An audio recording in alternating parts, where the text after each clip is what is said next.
Nous sommes ici devant le couvent de la Tourette qui a été réalisé à la fin des années 50 par Le Corbusier. Et le couvent de la Tourette est un des 5 sites des utopies réalisées en région lyonnaise.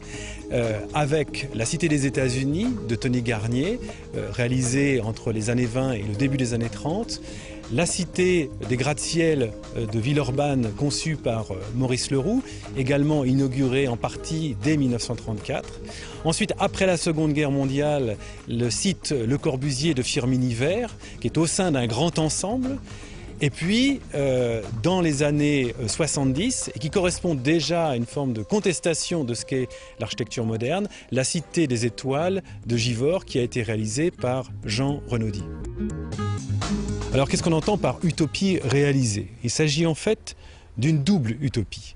Utopie d'abord d'un langage architectural radicalement différent de ce que l'on a pu connaître dans les décennies, dans les siècles précédents. Utopie donc d'un langage architectural qui est en rupture radicale, mais qui est, et c'est là peut-être le point le plus important, qui est au service d'un projet de société. L'idée de ces architectes est que l'architecture et l'urbanisme peuvent transformer radicalement les conditions de vie de leurs contemporains. La ville sera vraiment durable le jour où on admettra qu'il faut mettre sur la table l'argent pour qu'elle puisse l'être.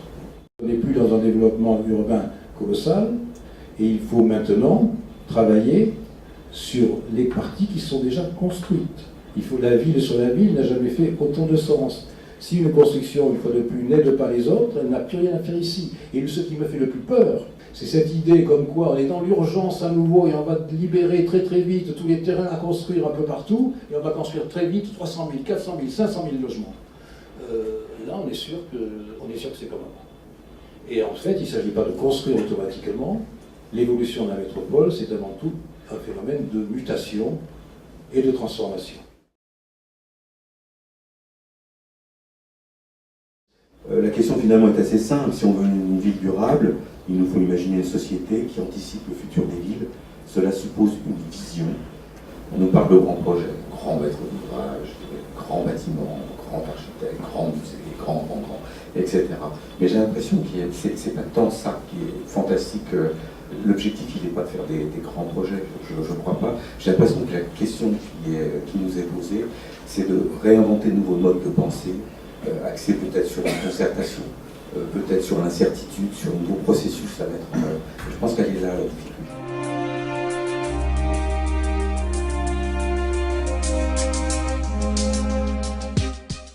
Aujourd'hui, on ne peut pas continuer comme avant. On sera 9 milliards d'ici 30-40 ans, il n'y aura toujours qu'une Terre, donc il faut apprendre à vivre d'une façon un peu plus économe parce que les ressources que nous utilisons pour produire l'énergie qui permet le développement de notre société, elles sont limitées.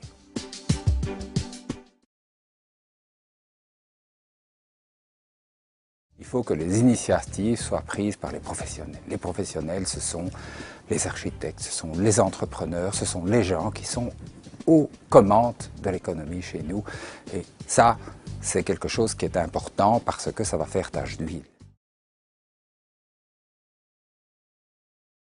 Artaud nous a présenté une manière de construire, je vais dire un projet qui semblait intelligent, qui tenait la route, qui répondait à ce qu'on attend par les exigences d'un écoquartier actuel. Et à partir de là, si on construit de manière rationnelle, on a une chance de pouvoir vendre rapidement aussi et dans de bonnes conditions.